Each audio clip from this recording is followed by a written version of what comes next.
What we've got here is failure to communicate. Most of us have heard the prison warden's line from the 1967 movie Cool Hand Luke, even if we've never watched the movie or knew its source. Without getting into the context, it's a great line because it describes the source of many problems in life: failure to communicate.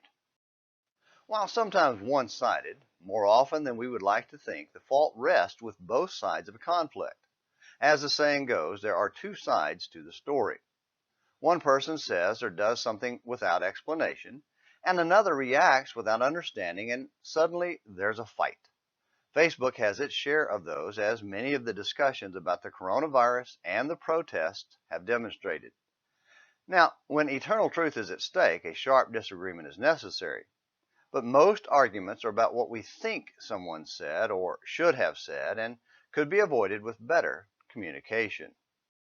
Just before Joshua's death, there was an Old Testament example of a failure to communicate, which shows us how communication failures can lead to disaster and how to resolve communication problems. The first failure to communicate took place after the land had been conquered and divided among the tribes, as God had promised.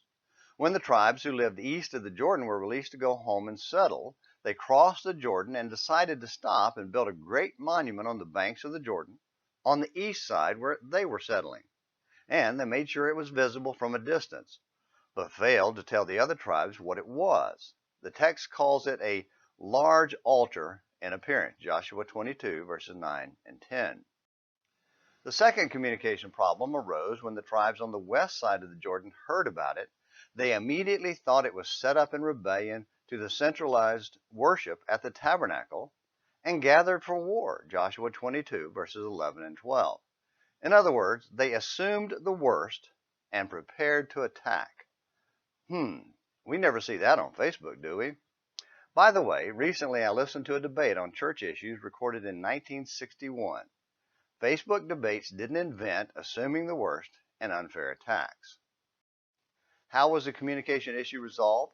By communication. Before actually attacking their brethren, the tribes on the west side decided to send a delegation to ask what the tribes on the east side were doing, Joshua 22, verses 13 and 15. What a novel concept, asking for clarification. Yes, the question was quite blunt and then followed with a host of assumptions and accusations that were inaccurate. What is this unfaithful act which you have committed against the God of Israel, turning away from following the Lord this day by building yourselves an altar to rebel against the Lord this day? Verse 16. The accusations continue to pour out in verses 17 through 20. However, the question was heard and was followed by a simple explanation that stopped the fight in its tracks. It wasn't a competing altar, but simply a monument to remind future generations of their common brotherhood, Joshua 22, verses 21 through 29. In other words, appearances were deceiving and assumptions were dangerous. As soon as they got the facts, the delegation said, "Oh, okay," and went home. War was averted and God was glorified, Joshua 22, verses 30 through 33. But the whole uproar could have been avoided with better communication up front by those who built the monument and by those who saw it if they had asked instead of assumed before gathering for war. Thankfully, it was resolved when the reacting party asked for an explanation that was quickly given by the offending party.